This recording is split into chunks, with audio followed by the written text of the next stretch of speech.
सिद्धेभ्यः ॐ नमः सिद्धेभ्यः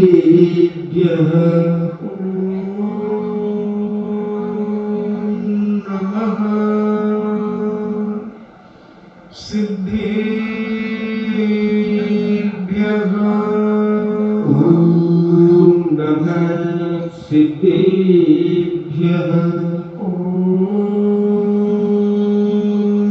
नमः सिद्धेभ्यः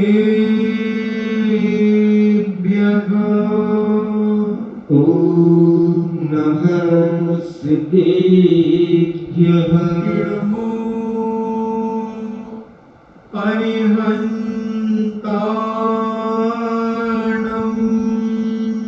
नमो अरिहन्ताणम् नमो सिद्धाणम् नमो सिद्धाणम् आयुर्याणम् नमो आयर्याणम् नमो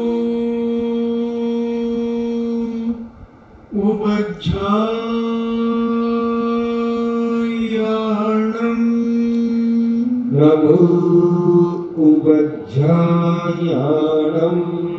नमो लोये सब्बे साहूणम् नमो लोये सर्वसहूणम् पंच परमेष्टि भगवान की जय। अहिंसामयी वीतराग विश्व धर्म की जय। देवादिदेव 1008 श्री आदिनाथ भगवान की जय। देवादिदेव 1008 चिंतामणि भोग उपसर्ग विजेता श्री पार्श्वनाथ भगवान की जय। देवादिदेव 1008 शासन नायक बाल ब्रह्मचारी भगवान महावीर स्वामी की जय। परम पूजनी आचार्य श्रोमणि गुरुवर श्री कुंद कुंद महामुनिराज की जय। परम पूजनी आचार्य श्रोमणि गुरुवर श्री विद्यासागर जी महामुनिराज की जय। परम पूजनी निर्यापक श्रमण मुनि श्री सुधा सागर जी महाराज की जय। परम पूजनी 3,9 करोड़ महामुनिराजों की जय। तपोदय अतिशय क्षेत्र की जय। परम पूज्य श्री लक्ष्मी गंभीर सागर जी महाराज की जय। इच्छामि इच्छामि इच्छामि। चर्चा चल रही है 16 करण भावना की और आज अपन चर्चा करेंगे 16 कारण भावना की 15वीं भावना की, जिसका नाम मार्ग प्रभावना। मार्ग प्रभावना, मार्ग किसे कहते हैं, क्या है मार्ग? सम्यक दर्शन ज्ञान चारित्राणि मोक्ष मार्गा। सम्यक दर्शन, सम्यक ज्ञान और सम्यक चारित्र, ये मोक्ष के मार्ग हैं। तीनों, सम्यक दर्शन अकेला नहीं, सम्यक ज्ञान अकेला नहीं और सम्यक चारित्र अकेला, तीनों की एकता। जैसे पिपरमेंट आपको शांति नहीं दे सकता, ठंडक नहीं दे सकता। अजवाइन का फूल आपको ठंडक नहीं दे सकता और कपूर भी आपको ठंडक नहीं दे सकता। अगर तीनों को मिला दिया जाए तो आपका जब पित्त भड़क रहा हो, चित्त भड़क रहा हो, तो 2 बूंद अमृत धारा दे दी जाए तो आपको शांति मिल जाती है। ऐसे ही सम्यक दर्शन, सम्यक ज्ञान और सम्यक चारित्र तीनों जब एक हो जाते हैं तो मोक्ष का मार्ग कहलाता है। ऐसे मार्ग की प्रभावना करना, ये 16 कारण भावना की 15वीं भावना। और जो मोक्ष मार्ग की प्रभावना करता है वह तीर्थंकर प्रगति का बंद कर लेता है। समझना, सम्यक दर्शन, सम्यक ज्ञान और सम्यक चारित्र के बल पर जो प्रभावना होती है, तो उस मार्ग की प्रभावना, यानी मार्ग क्या है? सम्यक दर्शन, सम्यक ज्ञान और सम्यक चारित्र, इसको मोक्ष का मार्ग कहते हैं। पूज्य उमा स्वामी महाराज ने अपने तत्वार्थ सूत्र ग्रंथ राज के अंदर पहला सूत्र लिखा, सम्यक दर्शन ज्ञान चारित्राणि मोक्ष मार्ग। तो इस मोक्ष मार्ग को पहले हम समझें तो हम सम्यक ज्ञान को समझ गए, सम्यक दर्शन को हमने समझा और सम्यक चारित्र को समझा। अब इसकी प्रभावना करना है। कोई सम्यक दर्शन के माध्यम से प्रभावना कर रहा है, कोई सम्यक ज्ञान के माध्यम से प्रभावना कर रहा है, कोई सम्यक चारित्र के माध्यम से प्रभावना कर रहा है, और तीनों मिलाकर के ही सच्ची प्रभावना होती है। तो इस प्रभावना के बारे में अपन आज चर्चा करेंगे कि मार्ग की प्रभावना करना है, यानी रास्ते की, मार्ग का मतलब रास्ता, जो मोक्ष मार्ग पर चलने का जो रास्ता है, उस रास्ते की प्रभावना करना प्रत्येक साधु संतों से लेकर श्रावक तक का कर्तव्य है। सम्यक दर्शन के 8 अंगों में अपन ने प्रभावना अंग के बारे में सुना था, बहुत पहले सुना था, लगभग 7-8 महीने पहले सुना था। क्योंकि अपन 16 कारण भावनाओं की चर्चा 1 साल से कर रहे हैं। लोग तो 16 दिन में 16 कारण निपटा देंगे, और ज्यादा समझो तो 1 महीने में उनके 16 कारण हो जाएंगे। मगर उन 16 कारण को समझाने का, बताने का तरीका कितना समय हो गया? 11 जुलाई से, मान लो अपन ने गुरु पूर्णिमा से चालू किया होगा, तो लगभग आज 13.5 महीने हो गए, और 13.5 महीने से प्रतिदिन आपको उपदेश दिया जा रहा है। अब अपनी 15वीं भावना चल रही है, जिसे मार्ग प्रभावना कहा जाता है। ऐसी ये मार्ग प्रभावना, यानी मोक्ष मार्ग की प्रभावना हम कैसे करें, मोक्ष मार्ग की ये प्रभावना कैसे हो, इस पर प्रत्येक श्रावक का कर्तव्य है कि हमें अपने इस धर्म की प्रभावना करना। तो हमारे जैनाचार्यों ने तो पूरा जीवन लगा दिया प्रभावना के लिए। मांगतुंग आचार्य के बारे में अपन सुनते हैं कि एक आताताई राजा ने पूज्य मांगतुंग आचार्य को, कहीं पढ़ते हैं कि 48 कोठों में 48 तालों के अंदर बंद कर दिया, कहीं पढ़ते हैं कि 48 तालों से बंद कर दिया। तो पूज्यवर ने कुछ नहीं कहा, क्योंकि दिगंबर साधु कभी किसी पर लांछन नहीं लगाता, किसी पर कोई दोषारोपण नहीं करता, और वह अपने जीवन में अपनी साधना में रत रहता है। तो पूज्यवर समनभद्र गोस्वामी, जिनका श्री भक्तांबर जी स्वामी दुनिया में विख्यात है। केवल तुम ये मत सोचो कि जैन अकेले ही इसे पढ़ते हैं, श्वेतांबर ही इसे पढ़ते हैं, 13 पंथी इसे पढ़ते हैं, 20 पंथी इसे पढ़ते हैं, पीतांबर इसे पढ़ते हैं, कालांबर इसे पढ़ते हैं, रक्तांबर इसे पढ़ते हैं, सभी इसे पढ़ते हैं, जैन अजैन, यहां तक कि इस श्री भक्तांबर जी पाठ की प्रभावना विदेशों के अंदर भी, जर्मनी जापान के अंदर इस श्री भक्तांबर जी का पाठ कैंसर के रोगियों ने किया, जिनको गले का कैंसर था और उस कैंसर से उनका खाना पीना बंद हो गया था, नली से उन्हें भोजन दिया जाता था।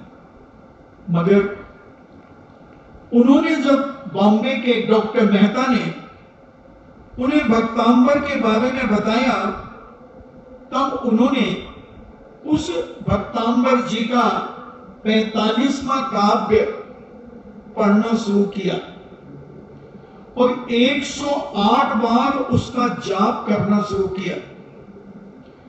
पूरा एक काव्य बोलने के बाद एक मोती खिसका दिया और ऐसा उन्होंने कुछ महीने किया, उनका मुख का कैंसर ठीक हो गया।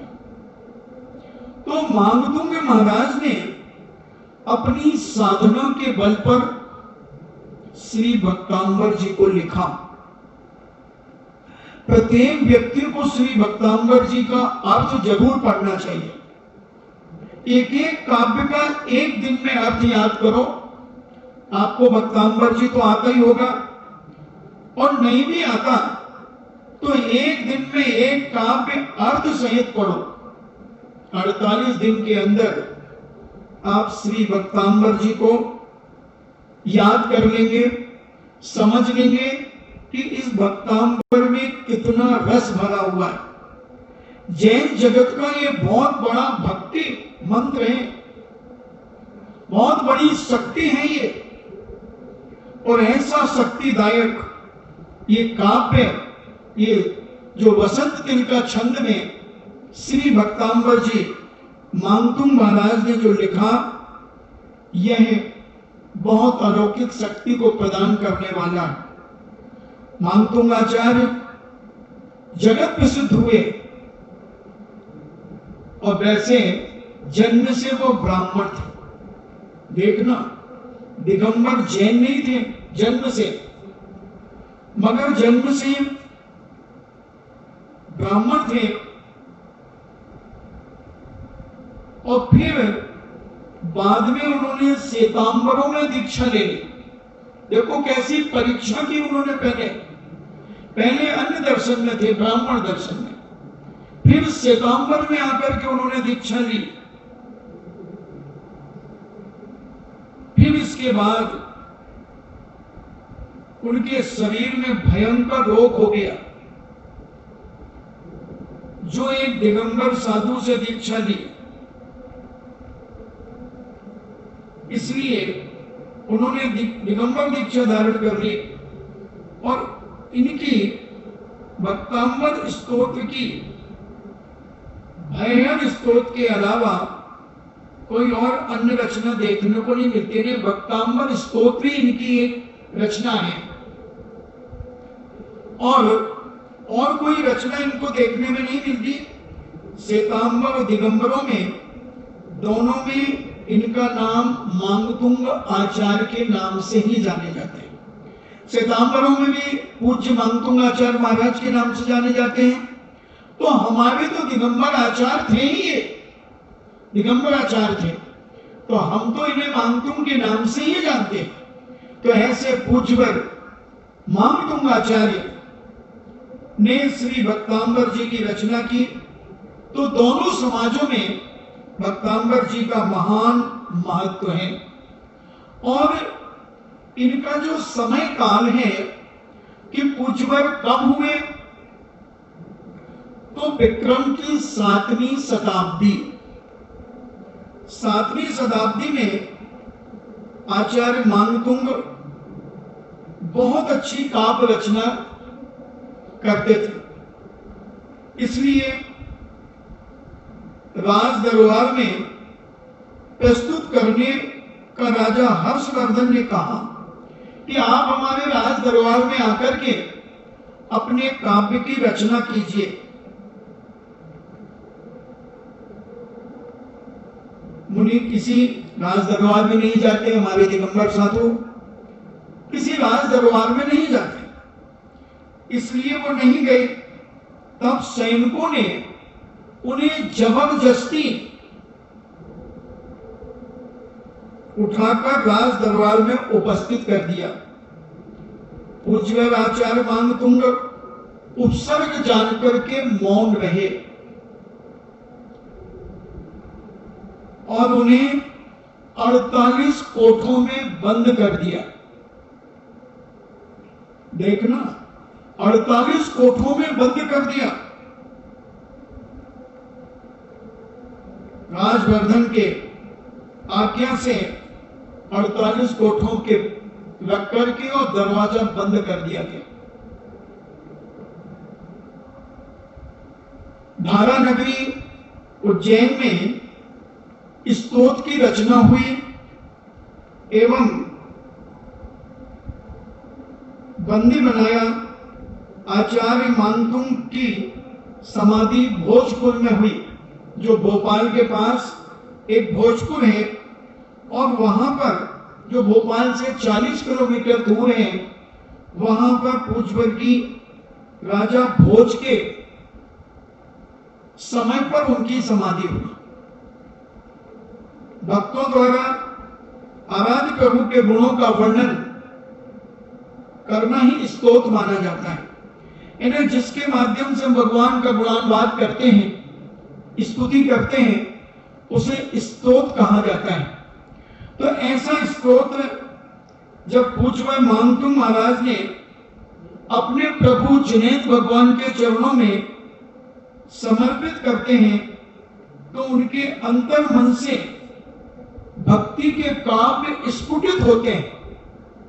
आप देखना, जब व्यक्ति अकेला भगवान के पास बैठा रहे और उसे कुछ भी नहीं आता हो, फिर भी वो उनकी वीतराग मुद्रा देखता देखता कुछ ना कुछ गुनगुनाने लगता है। मैं अनिल पटवारी को देखता हूं कभी कभी, वो कभी भी मंदिर के बाहर या अंदर बैठ करके भगवान को कभी आंख बंद करके कभी आंख खोल करके देखते रहते हैं, और कभी कभी गुनगुनाते भी रहते हैं और घंटों बैठे रहते हैं। तो ये भी अपनी एक भक्ति करने का तरीका है। बहुत सारे लोग अपने अपने तरीके से धर्म की प्रभावना करते हैं, भक्ति करते हैं, अपना समर्पण करते हैं। तो ऐसे पूज्यवर मानतुंग महाराज ने अपने भक्ति काव्य की सरिता स्फुटित की, और उस सरिता से आज सारा विश्व अपनी प्यास बुझा रहा है,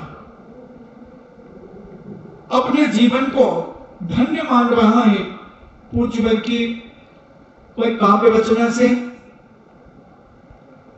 तो ऐसी ये काव्य रचना पूज्यवर ने बहुत श्रद्धा भक्ति के साथ इसे लिखा। इसमें एक काव्य में इन्हें एक एक लाइन में 14-14 अक्षर हैं और 56 अक्षरों का एक काव्य है, और 48 काव्य जो है 2688 अक्षरों का ये पूरा श्री भक्तांबर स्तोत्र है। तो ऐसा ये, और इसमें मात्राएं 4032 मात्राएं हैं। और मैंने कई काव्यों को देखा, अगर इनके अक्षरों को कहीं ना कहीं से जोड़ करके हम देखें तो मंत्र शब्द बन जाता है। एक एक काव्य में मंत्र शब्द बन जाता है।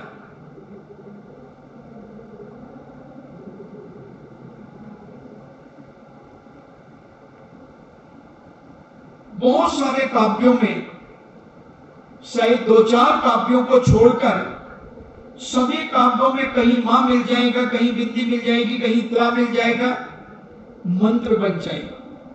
तो ये एक एक काव्य में अपने आप में मंत्र है। तो इस मंत्र का जाप जो मैंने बताया, जर्मनी आदि के अंदर कैंसर वाली महिला ने, जिससे बोलना नहीं आता था, मुझे बच्चों ने उसका वीडियो दिखाया कि वह नमो भक्तांबर का 45वां काव्य जाप लेकर के कर रही है। अब उसके मुख का कैंसर ठीक हो गया। इस एक एक काव्य अपनी अलौकिक शक्ति रखता है, अलौकिक शक्ति रखता है। और इस काव्य में अगर हम इसको बड़ी विनय और श्रद्धा के साथ इसका पाठ करें, एक एक श्लोक का जाप करें, तो हमें अनेक प्रकार की शक्तियां प्राप्त हो सकती है।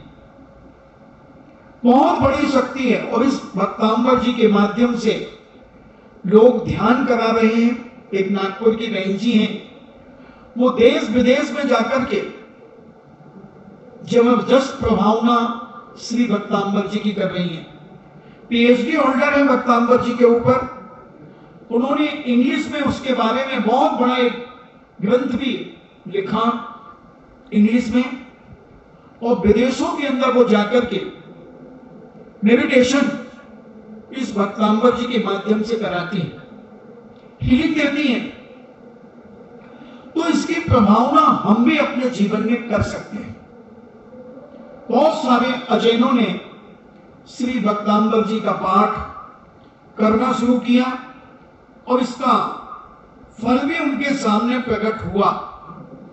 तो हम अपने जीवन में प्रभावना, क्योंकि आज मार्ग प्रभावना की चर्चा है, तो मार्ग की प्रभावना, यानी मोक्ष मार्ग की प्रभावना, धर्म की प्रभावना, अहिंसा धर्म की प्रभावना, सम्यक दर्शन की प्रभावना, सम्यक ज्ञान की प्रभावना, सम्यक चारित्र की प्रभावना, तो ये तीनों मिलाकर के तो मोक्ष मार्ग है।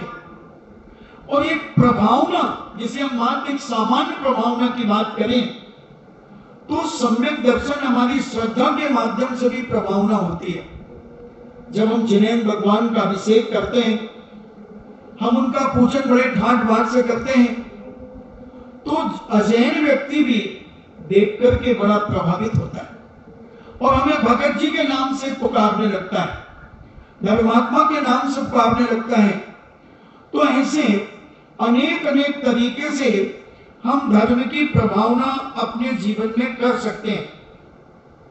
तो पूछवर ने जब उन्हें 48 कमरों के अंदर बंद कर दिया, कोठों के अंदर बंद कर दिया, तब पूछवर ने अपनी इस भक्ति स्तोत्र, श्री भक्तांबर जी स्तोत्र का पाठ करना शुरू किया।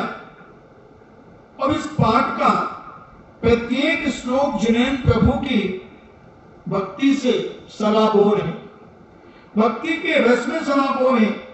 संस्कृत भाषा और साहित्य की इस रचना का प्रभाव शताब्दियों से चल रहा है। यानी 7वीं शताब्दी से लगभग 1300 साढ़े 1300 साल लगभग श्री भक्तांबर जी को हो गए। अब उस समय जो अटूट प्रभावना हुई होगी, क्योंकि अधिकतर व्यक्ति चमत्कार को नमस्कार करते हैं। वैसे तो हम कहते हैं कि नमस्कार करो चमत्कार होगा। पूछवर ने किसी चमत्कार की दृष्टि से नहीं किया, उन्होंने प्रभु को नमस्कार किया, प्रभु को नमस्कार किया, प्रभु के गुणानुवाद, उनकी शक्ति को प्रकट किया। और उनकी शक्ति की जो उन्होंने महिमा गाई, उस महिमा के प्रभाव से उनके ताले एक एक ताला तर-तर करके टूटता गया। और जब पूरे 48 ताले टूट गए, पूछवर अपने आप उन 48 कोठों के बाहर आ गए। इस दृश्य को देखकर सारी जनता प्रभावित हो गई। राजा आश्चर्यचकित हो गया कि ये कैसे हो गया। पहरेदारों को बुलाया, किसने ताले खोले हैं? पहरेदार कहते हैं, राजन, चाबियां तो आपके पास हैं, आपके सिंहासन पर चाबी है, उनसे पूछा जाए कि वो कैसे बाहर आए, किसने तुम्हें बाहर किया? पुजवर ने कहा, मुझे खुद नहीं पता कि मुझे किसने बाहर किया। मैं तो अपने प्रभु की भक्ति में लीन हो गया और मैंने अपने उस स्तोत्र के द्वारा जो प्रभु की भक्ति की, उस भक्ति का कोई चमत्कार हुआ होगा, मैं नहीं कह सकता, मगर मैंने ताले खोलने के लिए कोई प्रयास नहीं किया, किसी देवी देवताओं का स्मरण नहीं किया, कोई भी देवी देवताओं का मैंने स्मरण नहीं किया। हमारे यहां जो 24 तीर्थंकर की यक्षिणियां हैं, हमने उनको भी नहीं बुलाया, उनको भी स्वप्न में आप देखिए 48 काव्यों के अंदर एक भी काव्य में किसी देवी देवताओं का आह्वान नहीं है। केवल भगवान की महिमा है, भगवान का गुणानुवाद है। और जब भक्त भक्ति करेगा तो ये यक्षिणी भगवान के तो नौकर चाकर हैं, इनके आसन कंपायमान होंगे और ये आकर के चमत्कार दिखाएंगे, प्रभाव न करेंगे। मगर पूज्यवर ने कभी भी किसी भी देवी देवताओं का एक भी काव्य के अंदर, 48 काव्यों के अंदर कहीं पर भी किसी देवी देवता का स्मरण नहीं किया बंधु। मगर इनकी भक्ति, इनका समर्पण, इनकी श्रद्धा, इनकी आस्था, इनकी विश्वास जो धर्म के प्रति अटूट था, उसके माध्यम से ये तो पक्का है कि जो ताले टूटे वो महाराज ने नहीं तोड़े, जरूर किसी देवता ने तोड़े हैं, किसी यक्षिणी ने तोड़े हैं, किसी व्यंतर आदि भवनत्तर के देवों ने तोड़े हैं। महाराज ने मगर किसी को नहीं बुलाया। और सच्चा भक्त कभी किसी देवी देवताओं को नहीं बुलाता। साधु से लेकर श्रावक तक और श्रावक से लेकर के साधु तक, श्रावक यानी सम्यक दृष्टि श्रावक 4थे गुण स्थान वर्ती, वह श्रावक वो 6ठे गुण स्थान वर्ती मुनिराज, क्योंकि प्रमत्त अवस्था में जब आएंगे, उन्होंने आज तक जो सच्चे श्रावक से लेकर सच्चे मुनिराज हैं, उन्होंने आज तक किसी देवी देवताओं की कोई आराधना नहीं की। बंधु, कोई भी ग्रंथ उठा के बता दीजिए कि देवी देवताओं की आराधना किसी सच्चे मुनिराज ने कही हो। उस समय भी नहीं की और इस समय भी नहीं की। जब पूज्य हमारे शांति सागर जी महाराज उत्तर भारत के लिए प्रवेश करना चाह रहे थे, जब वह दक्षिण में थे और उनका मन हुआ कि उत्तर भारत में मैं चलना चाहता हूं तीर्थ वंदना के लिए, यात्रा के लिए, तब वहां के कुछ पंडितों ने कहा कि महाराज आप उत्तर भारत की तरफ जा रहे हैं, उत्तर भारत के श्रावक थोड़े कुटिल बुद्धि के हैं, आप मंत्रों को सिद्ध कर लीजिए। बहुत गहरी बात है। सुमेरु चंद दिवाकर ने चारित्र चक्रवर्ती ग्रंथ में ये बात लिखी है। और उस समय पूज्यवर शांति सागर जी महाराज थे, क्योंकि 1952 में शायद वह पुस्तक छपी और पूज्यवर 18 सितंबर 1955 को उनकी समाधि हुई, पूज्यवर शांति सागर जी महाराज की। तब वे जीवित थे। तब उनसे उनके सामने वो पुस्तक लिखी गई और उनसे उन्होंने पूछ करके ही, महाराज जब आप उत्तर भारत की तरफ आए तो आपने क्या अनुभव किया? तो पूज्यवर ने बताया कि जब मैं उत्तर भारत की ओर प्रस्थान करने का मन मैंने बनाया, तब हमारे दक्षिण के विद्वानों पंडितों ने मुझसे कहा कि महाराज उत्तर के श्रावक थोड़ी वक्र बुद्धि के हैं, कुटिल बुद्धि के हैं, उन्हें सुधारने के लिए आप मंत्रों की सिद्धि कर लीजिए। तब मैंने उनको जवाब दिया कि भैया, एक असैनी देवता, चौथे गुणस्थान में रहने वाला देवता, मिथ्या दृष्टि देवता, क्योंकि चौथे गुणस्थान से ज्यादा देवताओं का कोई गुणस्थान नहीं होता, सम्यक दर्शन ही प्राप्त कर सकते हैं, संयम नहीं ले सकते, देश पृथ्वी को धारण नहीं कर सकते। तो मैं जब किसी मंत्र की सिद्धि करूंगा तो मुझे नमः कहना पड़ेगा और नमस्कार करना पड़ेगा। तो मैं छठे सातवें गुणस्थान में झूलने वाला शांति सागर जी महाराज में क्या उन चौथे गुणस्थानवर्ती देवताओं को मैं नमस्कार करूंगा? और नमस्कार किए बिना मंत्र सिद्ध नहीं होगा।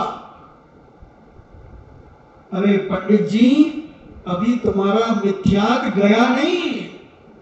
पूज्यवर ने लिखा चारित्र चक्रवर्ती में, सुमेरु चंद दिवाकर ने पूज्यवर की आज्ञा से कि अरे पंडित, अभी तुम्हारा मिथ्याग गया नहीं।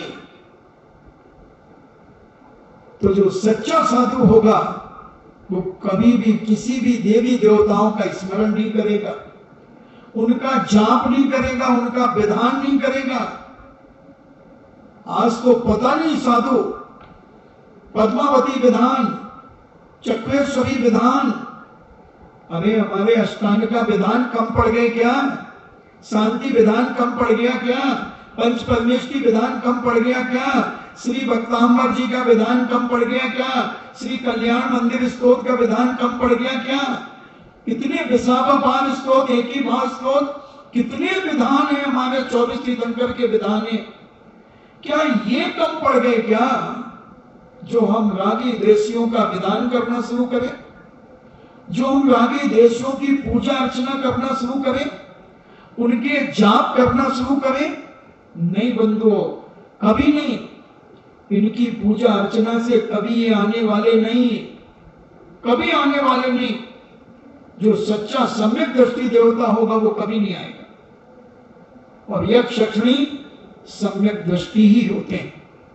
जन्म से तो मिथ्या दृष्टि होते हैं, जन्म से मिथ्या दृष्टि होते हैं, मगर उसके बाद फिर सम्यक को प्राप्त कर लेते हैं तो वो कभी नहीं आएंगे।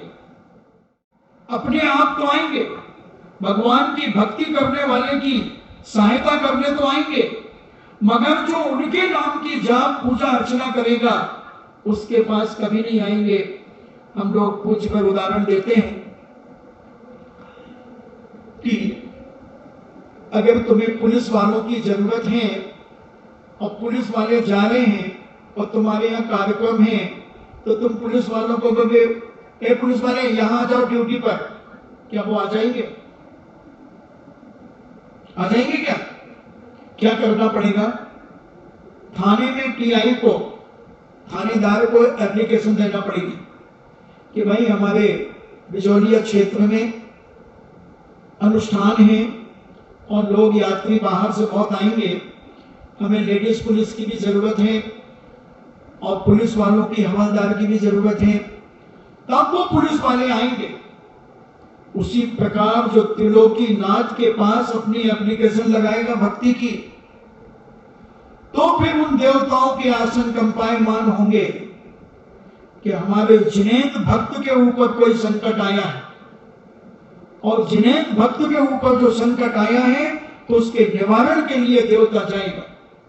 चमत्कार दिखाने के लिए, प्रभावना करने के लिए देवता जाएगा, ना कि देवता को अगर कोई डायरेक्ट बुलाएगा, किसी देवी को कोई डायरेक्ट बुलाएगा, कोई देवी देवता नहीं आएंगे बंधुओं। प्रभावना वो ही करेंगे, मगर वो आएंगे नहीं तुम्हारे बुलाने से। इसलिए पूज्यवर मामदुंगाचार्य महाराज ने किसी भी यक्ष यक्षिणी को नहीं बुलाया, किसी देवी देवता को नहीं बुलाया, और उन्होंने सीधा जिनेन्द्र भगवान का गुणानुवाद करना शुरू कर दिया, जिनेन्द्र भगवान की भक्ति करना शुरू कर दी। और उस भक्ति के प्रभाव से, उनकी एकाग्रता से, उनकी तन्मयता से देवताओं के आसन कंपायमान हुए, चक्रेश्वरी देवी का आसन कंपायमान हुआ, और उसने आकर के ताले तोड़ दिए, और सारे जगत में श्री भक्तांबर जी की प्रभावना उस समय से लेकर आज तक होती चली जा रही है। कम से कम मुझे लगता है आज भी समाज में 60-70% लोगों को श्री भक्तांबर जी का पाठ आता होगा, 60-70% लोगों को आता होगा। इसके पद्य अनुवाद भी कम से कम 200 लोगों ने इसका पद्य अनुवाद कर दिया श्री भक्तांबर जी का। मगर प्रयास यही होना चाहिए कि हम संस्कृत का ही भक्तांबर पढ़ेंगे, और बहुत सरल है, बहुत सरल है। 8-8 साल के, अभी जबलपुर के अंदर, ललितपुर के अंदर 5-5 साल के बच्चों को पूरा भक्तांबर कंठस्थ है। कारण कि वहां अखंड पाठ चल रहा है, अखंड भक्तांबर जी का पाठ चल रहा है। बच्चों की माता के साथ बच्चे आते हैं और सुनते रहते हैं, सुनते रहते हैं, पूरे भक्तांबर जी कंठस्थ याद है। छोटे छोटे बच्चों को, नन्हे मुन्ने प्यारे बच्चों को। तो जहां जहां ये भक्तांबर जी का पाठ हो रहा है और माताएं अपने बच्चों को वहां बिठाती हैं, तो माताओं को, बहनों को, भाइयों को याद तो होता ही है, बच्चों को भी याद होता है। और संकट के समय में इसे तो पढ़ सकते हैं, और बाकी सदा काल कम से कम 24 घंटे में एक बार श्री भक्तांबर जी का पाठ जरूर करना चाहिए। इतना चमत्कारी, इतना प्रभावना युक्त कि देश विदेश के अंदर श्री भक्तांबर जी की चर्चा बड़ी जबरदस्त है, बहुत जोरदार है बंधुओं। विदेशों के अंदर बड़े बड़े शिविर लगाए जाते हैं श्री भक्तांबर जी के, और इन भक्तांबर जी का पाठ, ध्यान, जाप बहुत हजारों की तादाद में लोग कर रहे हैं, हजारों की तादाद में। बड़े बड़े मेडिटेशन कराने वाले लोग इस पर विचार कर रहे हैं कि आखिर इसमें ऐसी क्या शक्ति है। शोध हो रही है इनके ऊपर, बड़ी बड़ी पीएचडीयां हो रही हैं, और इस शक्ति का प्रभाव उन लोगों के सामने दिख रहा है। हमारे एक एक स्त्रोत के अंदर अलौकिक शक्ति है बंधुओं। मंगलाष्टक को तुम क्या कम समझ रहे हो? सुप्रभात स्तोत्र को तुम कम समझ रहे हो? जब मैं आमा में बहुत पहले गर्मी में था, तो एक बच्चा मेरे पास, छोटा बच्चा जो 4 साल का था, वही भी पढ़ने आता था, और मंगलाष्टक हम उस समय पढ़ा रहे थे, बहुत सारे बच्चे आते थे। तो उस बच्चे को, जो 4 साल 5 साल का बच्चा था, उसको वो क्या माता कहते, माता निकला। 3 दिन से वो मेरी क्लास में नहीं आया। तो मैंने उसकी बहन से पूछा, बेटा तेरा भाई क्यों नहीं आ रहा है? बोले महाराज जी, दादी कह रही थी इसको माता निकल गई है और ये उसके निशान पूरे शरीर में हो गए। मैंने कहा इसको दिन में 3 बार मंगलाष्टक सुनाना, कल सब खत्म हो जाए। और उसकी बहन ने सुबह दोपहर शाम 3 बार मंगलाष्टक उसके सामने पढ़ा, थोड़ा थोड़ा वो भी सीख गया था, उसने पढ़ा और 5वें दिन बिल्कुल साफ और वो क्लास में आ गए। एक एक स्तोत्र में इतनी ताकत है, मगर हमने आज तक स्तोत्र पढ़ा ही नहीं, हमने आज तक भक्तांबर पढ़ा ही नहीं, आज तक हमने सुप्रभात स्तोत्र पढ़ा ही नहीं, मंगलाष्टक पढ़ा ही नहीं, भक्तियां पढ़ी नहीं। इन भक्तियों में, इन स्तोत्रों में इतनी ताकत है। हमने पढ़ा नहीं का मतलब कि श्रद्धा से नहीं पढ़ा, समर्पणता के साथ नहीं पढ़ा, बड़ी भक्ति के साथ नहीं पढ़ा, एकाग्रता से नहीं पढ़ा। हमने तो टेबल फैन बन करके पढ़ा। जैसे पढ़ा, अब देखो, जब पढ़ा के दो अर्थ निकल गए।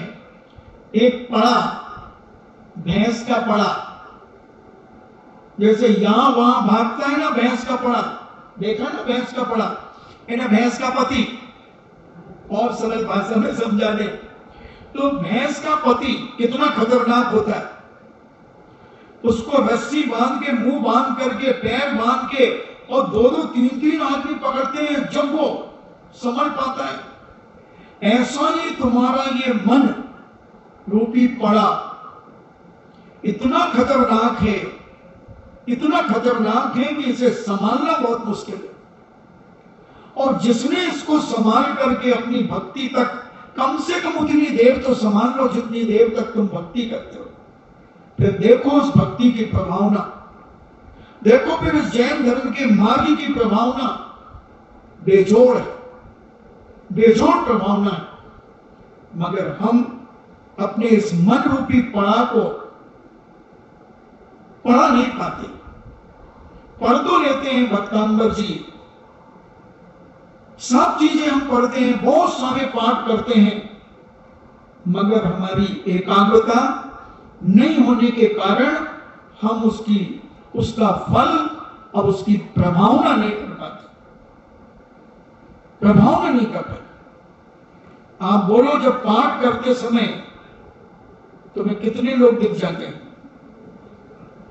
मंदिर जी में पाठ चल रहा हो और तुम्हारे आगे आकर कोई दर्शन कर ले, वो आदमी तुम्हें दिखेगा कि नहीं दिखेगा? आओ महाराज, हम तो उनको पूरा पहचान लोगे, खानदान को पहचान ले,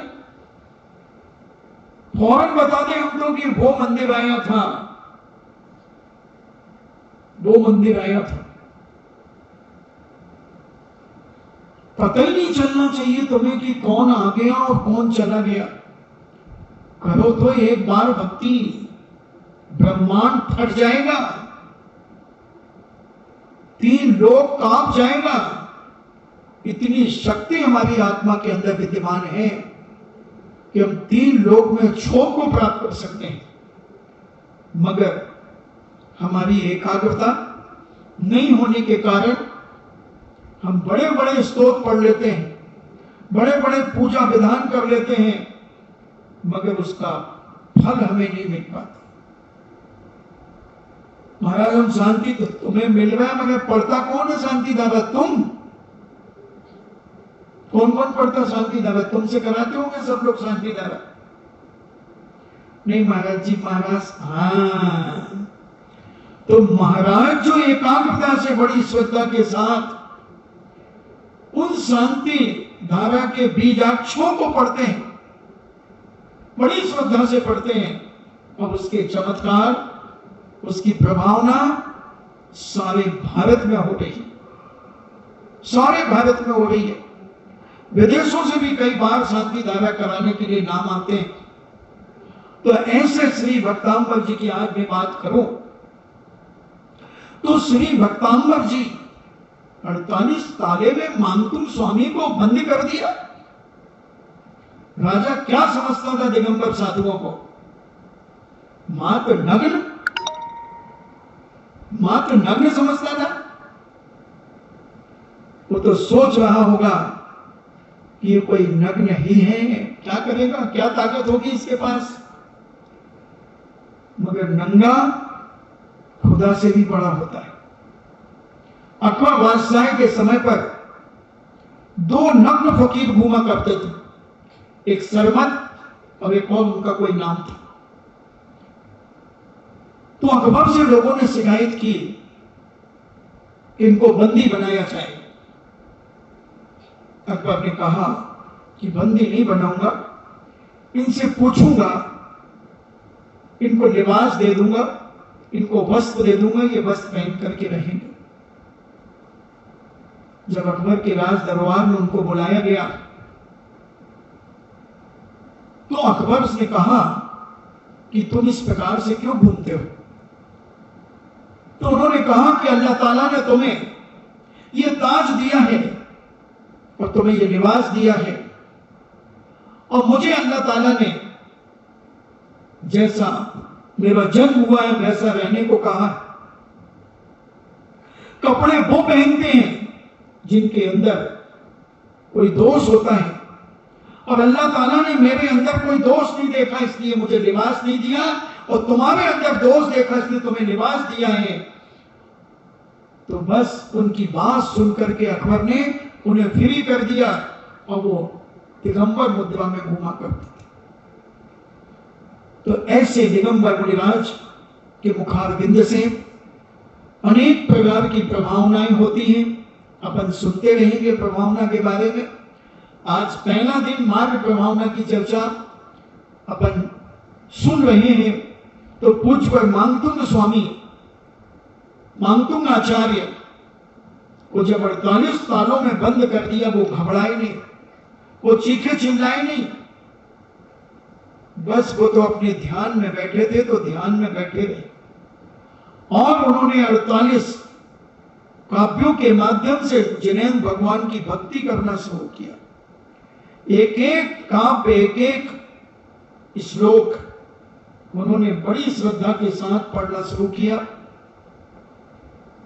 एक एक श्लोक पढ़ना शुरू किया और वह उस श्लोक में ऐसे डूबते गए, डूबते गए, डूबे नहीं, तैरते गए, डूबते तैरते, डूबते तैरते। और ऐसा उन्होंने अंतरंग को इतना विशुद्ध किया कि उनके अंदर की वेदनाएं निकल करके और देवताओं के आसन को कंपायमान कर दिया। देवता के आसन कंपायमान हो गए और आदिनाथ भगवान की यक्षिणी चक्रेश्वरी आकर के उपस्थित हो गई और उसने सारा वातावरण अवधि ज्ञान से जानकर और सारे तालों को तड़ तड़ करते हुए तोड़ दिया। कोई कहता है एक एक श्लोक काव्य पढ़ते गए और एक एक ताला टूटता गया। कोई कहता है एक साथ 48 ताले टूट गए। अब ये इतिहास और विवाद का विषय में अपन न पढ़े। अपन तो ये जाने कि पूज्यवर्ग ने अपनी भक्ति के प्रभाव से जिनेंद्र भगवान की भक्ति का जो अतिशय दिखाया, सारे उस समय के राजा महाराजा इस जैन दर्शन से जबरदस्त प्रभावित हुए और कई राजा महाराजाओं ने उस भक्तांबर का पाठ अपने राज दरबार में करवाना शुरू कर दिया। बहुत सारे राजा महाराजाओं ने जब पूज्यवर्ग से चर्चा की तब उन्होंने कहा कि मैं तो अपने आराध्य की स्तुति में तल्लीन हो गया था, मैं अपने आराध्य का गुणानुवाद करने में भक्ति से ओतप्रोत हो गया था। तो उन्होंने कहा कि ऐसा तुमने क्या किया? तब उन्होंने वह श्री भक्तांबर लोगों के सामने रखा। अब उस भक्तांबर का पाठ उस समय से जगह जगह होने लगा और अभी 2011 से पूज्य मुनि श्री ने जबलपुर चातुर्मास के दौरान भक्तांबर को प्रवचन के रूप में पढ़ाया, सिखाया और जब एक काव्य को उन्होंने 1.5 घंटे में एक काव्य का अर्थ बताया, आप YouTube में पढ़ाएं, आप देखें, इतना महिमा युक्त उन्होंने जो अर्थ बताया, कम से कम 7-8 हजार की पब्लिक प्रतिदिन उस श्री भक्तांबर जी की क्लास में आकर के बैठती थी। जबलपुर में शिवनगर के अंदर यह कार्यक्रम चला। जैन अजैन आकर के वो विशाल, इससे भी डबल जगह में पब्लिक ठसाठस भरी रहती थी और लोग खड़े रहते थे चारों तरफ। और उसकी महिमा जब पूज्य वर्ग ने बताई तो जो जैन दर्शन पे विश्वास नहीं करते थे, जैन कुल में जन्म लेकर के भी जो जैन मंदिर नहीं जाते थे, जब उन्होंने इस महिमा को सुना तो आज वो पूजन पाठ अभिषेक प्रतिदिन करते हैं। हजारों की तादाद में ऐसे लोग इस धर्म से जुड़े, क्योंकि जब आदमी को सच्चे धर्म की का ज्ञान होता है, सच्चे धर्म की जब बात पता चलती है, तब अपने आप उसके अंतरंग से श्रद्धा जागती है, विश्वास जागता है और प्रभावना करने का मन। ऐसे ऐसे खूंखार जो रात को 2 बजे और 3 बजे घर जाते थे, जबलपुर के अंदर, ललितपुर के अंदर, जो पिस्टलें अपने पास रखते थे, ऐसे बच्चे आज जबलपुर और ललितपुर में रात को जो फालतू यहां वहां यत्र तत्र घूमते थे, वो सारे के सारे जिनालय में जाकर के श्री भक्तांबर जी का पाठ करते हैं। ऐसे ग्रुप बन गए, सोमवार मंडल, मंगल मंडल, बुधवार मंडल, ऐसे एक एक दिन का मंडल जो रात्रि को संभालता है। ऐसा हुआ चमत्कार श्री भक्तांबर जी का। अभी भारत में मात्र 2 स्थान है ऐसे जहां अखंड श्री भक्तांबर जी का पाठ चलता है। आज 9 साल लगभग जबलपुर को हो गए और 8 साल ललितपुर को हो गए। 24 घंटे मंदिर खुला है, 24 घंटे। जब जिसको कोई परेशानी होती है, 2 घंटे का भक्तांबर पाठ में बैठ जाता है, भक्तांबर पढ़ करके चला जाता है और वहां जाने के बाद उसका काम हो जाता है। हजारों ऐसे केस कहें, अपन काल कहें, जो संपन्नता को प्राप्त हुए। तो श्री भक्तांबर को अगर हम अपने बच्चों को भी सिखाएं, मगर इतना ध्यान रखें, शुद्ध सिखाएं, शुद्ध सीखें, योग्य साधु से भी सीखें, जिनको शुद्ध साधु को भी कई बार शुद्ध नहीं आता था, क्योंकि अपना अपना क्षोभशम होता है। तो ऐसे साधु संतों से, त्यागी व्यक्तियों से सीखें जिनका उच्चारण बिल्कुल शुद्ध हो। और जितना शुद्धता के साथ आप पढ़ेंगे, जितना विशुद्धि के साथ आप श्री भक्तांबर जी को पढ़ेंगे, उतना फल आपके अंदर होगा, उसका फल मिलेगा। कौन पढ़ा रहा है? वक्ता की प्रामाणिकता होना चाहिए। वक्ता प्रामाणिक है तो वस्तु प्रामाणिक है, और अगर वक्ता प्रामाणिक नहीं है तो वस्तु भले प्रामाणिक हो तो भी उसकी कीमत नहीं होगी।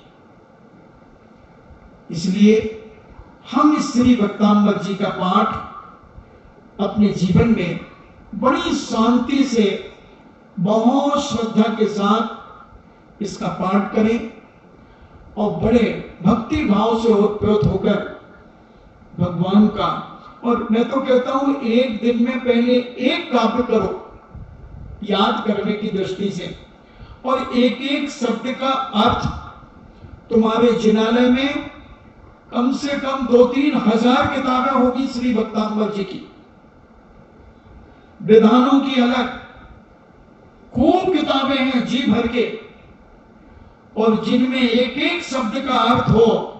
उस किताब से एक काव्य एक दिन में अर्थ सहित सीखो। एक शब्द का अर्थ भक्त, अमर,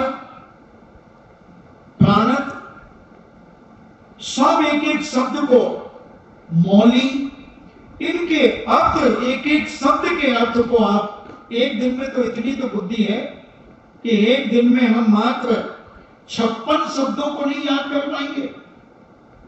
56 शब्दों को, एक लाइन में 14 अक्षर हैं और 4 लाइनें हैं एक श्लोक में, 56 हुए। और उन 56 शब्दों का अर्थ हम तो बहुत अच्छे से याद कर सकते हैं। और ऐसा जब तुम अर्थ सहित श्री भक्तांबर जी का पाठ जब भगवान के सामने पढ़ोगे और वो अर्थ तुम्हारी आंखों के सामने झलकेगा, तो तुम्हारी आस्था, तुम्हारा विश्वास, श्रद्धा और दिन दूनी रात चौगनी बढ़ेगी। क्योंकि जिस चीज का अर्थ मालूम हो जाता है उसको पढ़ने में और आनंद आता है और पढ़कर के उसकी भक्ति करने में और आनंद आता है। और जब तुम उसकी तल्लीनता से भक्ति करोगे, जो तुम्हें देखेगा वो तुम्हें देख करके अंदर से आनंदित होगा और तुम्हारी चर्चा करेगा कि भैया क्या पाठ करते हैं, एक एक शब्द शुद्ध उच्चारण निकलता है। और ऐसे आनंद विभोर होगा, वो आदमी भी तुमसे कहेगा भैया हम भी आपके साथ बैठ जाएं पाठ करने के लिए। हाँ, बैठ जाओ। और ऐसा प्रभावना इस जैन धर्म की होगी। तो हम एक एक स्तोत्र के माध्यम से, बहुत सारे स्तोत्र हैं हमारे, बहुत सारे स्तोत्र हैं। मैं तो हमेशा कहता हूं जो भी चीज पढ़ो अर्थ सहित पढ़ो। केवल एक रटने अकेले से कुछ नहीं होता, उससे बहुत कम पुण्य का बंध होता है। और अर्थ सहित पढ़ने से अपार पुण्य होता है, क्योंकि तुम उसके शब्द, अर्थ, भाव आदि को सब जानते हो, सब तरफ से जानते हो। तो उसका अर्थ, भगवान का गुणानुवाद तुम्हारे अंदर रोम रोम में प्रकट हो जाएगा और तुम स्फुरतमान हो जाओगे।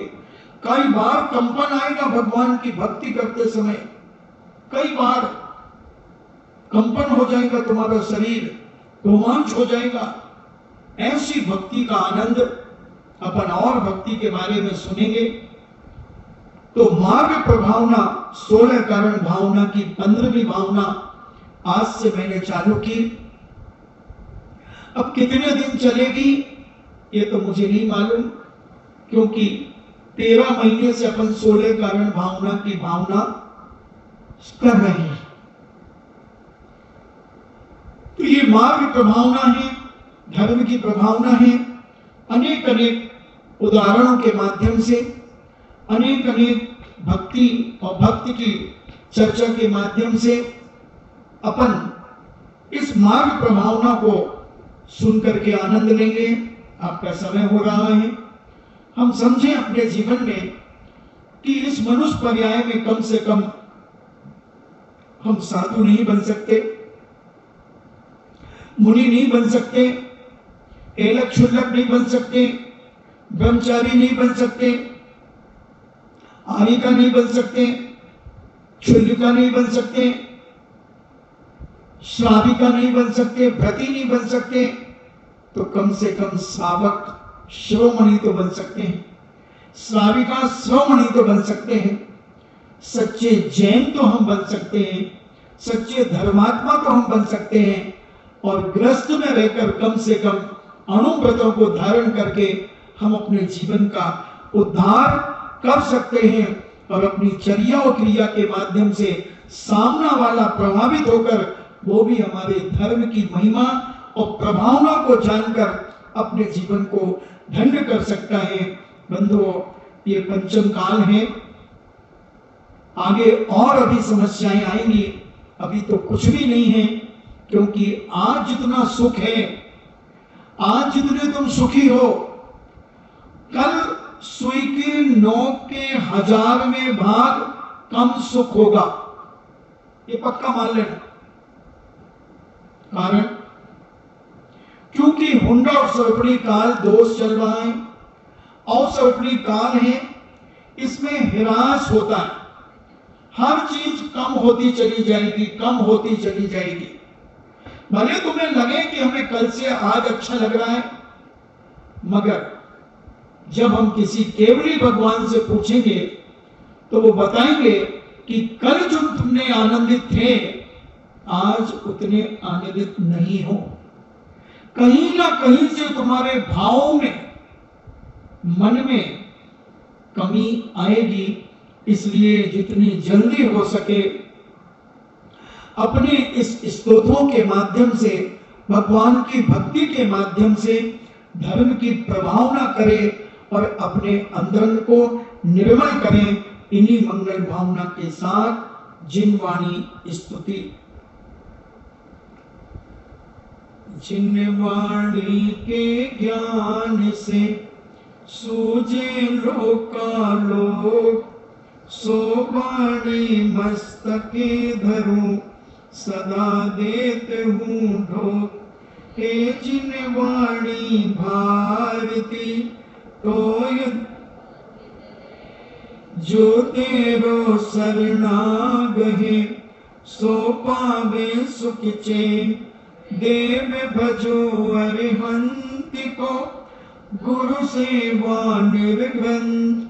दया धर्म पालो सदा, यही मोक्ष का पंथ। नोवा नमोकार।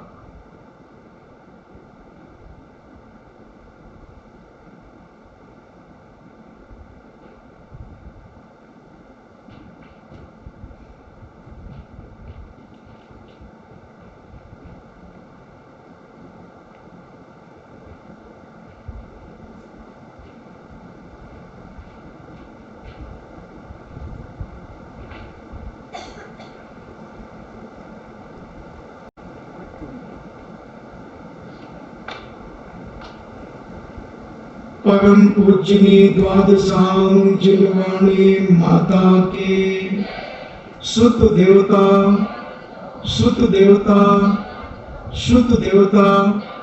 जैनम जेतु शासनम, जैनम जेतु शासनम, जैनम जेतु शासनम।